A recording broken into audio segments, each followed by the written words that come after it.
And of course, this entire time I wasn't freaking recording.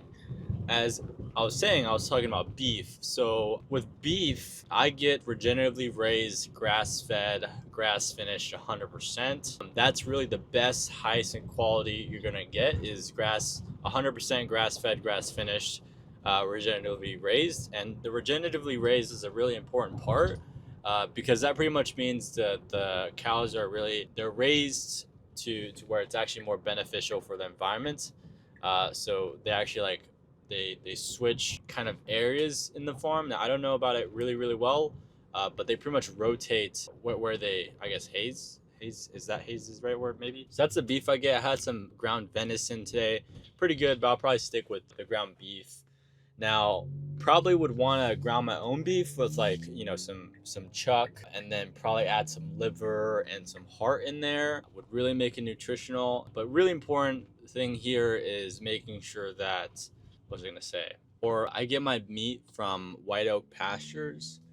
White Oak Pastures is, I think, where Liver King and Paul Saladino, where they get their meat. I really believe in the animal-based lifestyle. I think it's the cleanest lifestyle, and people are really afraid of the cholesterol. Now, I'm a little, somewhat still skeptical about the cholesterol stuff. I am decreasing a lot of my carb intake from starchy stuff like rice and stuff like that. So that should go down soon, my blood sugar levels, because that, like, my insulin sensitivity levels does play a huge role, because I'm pretty insulin resistant, as far as which is not a good thing. You want to be insulin, your insulin, you want to have high insulin sensitivity. You don't want to have low, because that means you can't handle sugar well. So, or that means you pretty much, means you can't handle sugar well. If I've read the literature correctly. If not, I probably have that the other way around, but I think that's the right way around.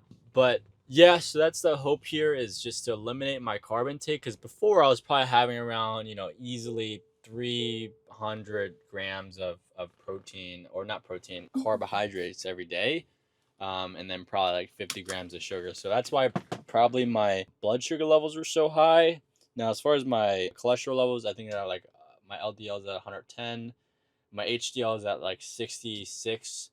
My triglycerides are 30, 40. I actually don't know exactly where they are, but my blood sugar levels are at 5.7. So I really need to make sure, also stress has a huge role in it. So I want to make sure that I'm not stressing myself out a lot. So that's really something I'm trying to keep care of, is making sure I try to reduce my carb intake as much as possible, especially from the fucking rice and shit. Us Asians, I fucking love the rice, and I have it with pretty much any protein. Well, I used to, but now I just eat straight protein, and the side would be probably sunny side up eggs. I'm actually kind of starting to like the what's the other style of cook? It's Over Easy. Yeah, that one's pretty good. I actually really like Over Easy. And then maybe I'll have some avocados with it, and I'm having fruit. But I'm trying to watch my fruit intake. I'm hearing Paul Saladino say it's a good combination to have fruit in your diet and honey. I'm gonna be a little cautious on that, just because my blood sugar levels are a little bit raised. So I'm gonna be a little more cautious on that. I'm still gonna have fruit every day, but I'm not gonna have a large portion.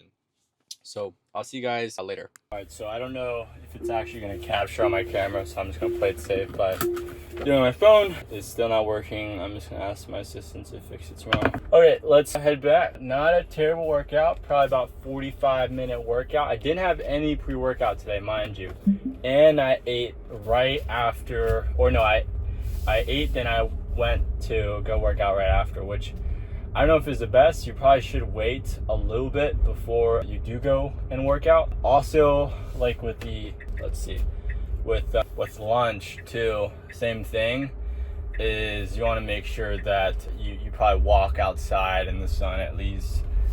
This kind of acts as your recovery. It just helps kind of your mind calm down. And I get it if you're on an ongoing thought. When you have the flow you're in work, and then it's time for lunch, but then you're nah, I gotta finish this out, and then you and going way past lunch, maybe miss a meeting or two. Hopefully don't miss meetings, but you probably, miss lunch, and then you're like, shit, I missed lunch, and you didn't even know. And you just ended up working. And those times I understand, but definitely you want to make sure that, that's all the time, because, it's not super optimal. The 80-20 rule states that, at least if 80% of the time you're doing the right things and 20% of the time, you're kind of slacking off a little bit, that's okay. Or, not in the sense of like literally slacking off, but maybe not on routine is the better word to use there. So that's fine, and that's how life goes. And if you're 100% all the time, that's just not, well, I guess that's just not how life works. And you won't be perfect all the time, and there will be times where there may be something wrong with your routine, and something may go over, and it's okay. Don't be too stuck to the routine, but just know that, hey, tomorrow I'm bouncing back on it. And as long as you're in that mindset and not the like, I'm gonna push this back, then you're fine. I don't think us humans are meant to be, performing like machines all the time. But I do believe in humans striving to become better every single day.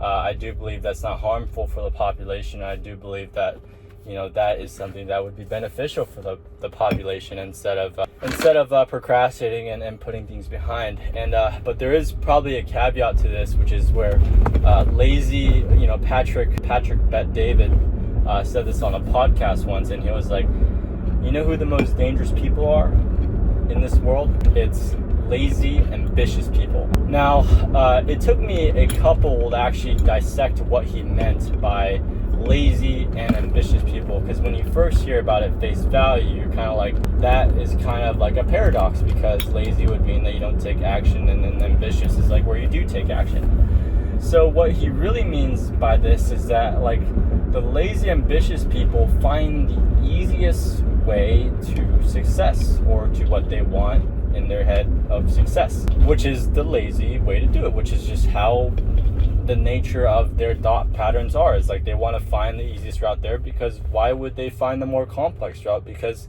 they're lazy in nature, lazy, so they would want to find the easiest way to achieve the outcome at their desired standard.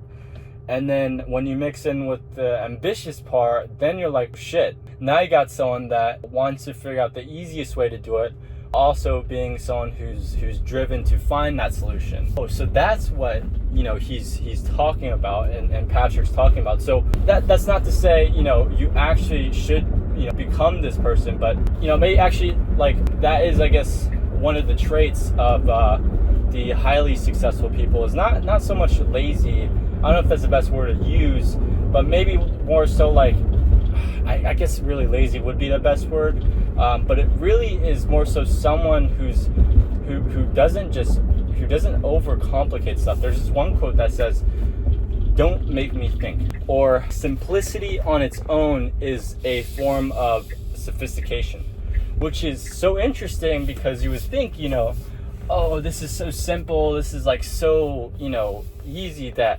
it's like that's not a form of sophistication, but it's actually one of probably the highest form of sophistications, because when someone is able to break down a topic to a level where most of the population understand, I would consider that person an expert, in my opinion, because at an expert level, you must be able to articulate your own thoughts with your context to someone who has no context of the subject, and have them understand what you're trying to convey. That is someone who I believe would be considered an expert on the topic, is someone who's able to articulate their thoughts so well, and be able to articulate so well that someone else can actually understand, even with no context, beginning in I guess, conversation. So I think, I don't know really where I was going with that, but really someone, I guess, yeah, so simplicity is something that I overlook a lot of times. I tend to just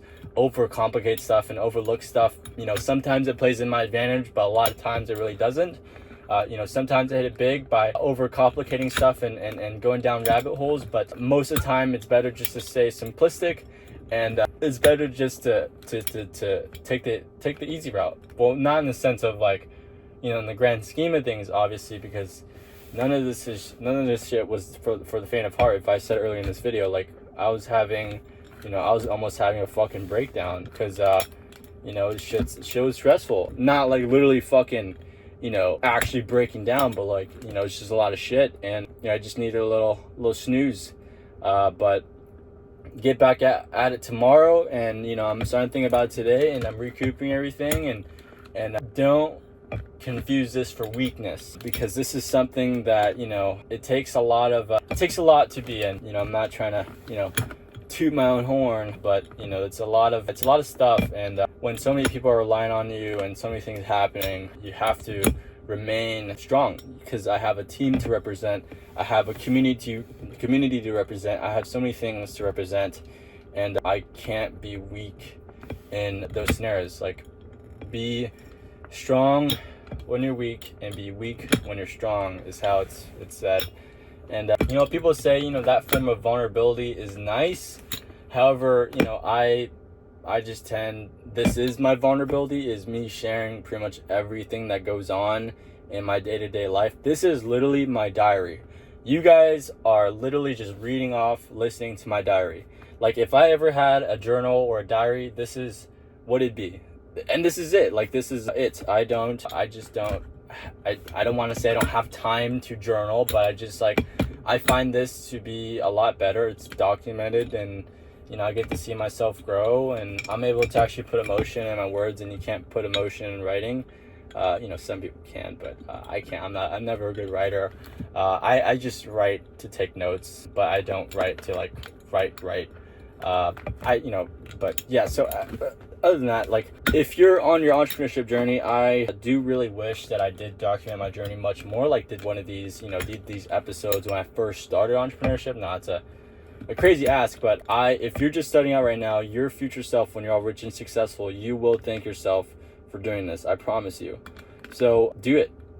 So yeah, didn't work out as much as I wanted to today, but I'll work out better tomorrow. I'll probably take a better pre-workout tomorrow, because I didn't take pre-workout today. I don't want to be dependent on that stuff, but also I just wasn't feeling it today. So I'll see you guys later.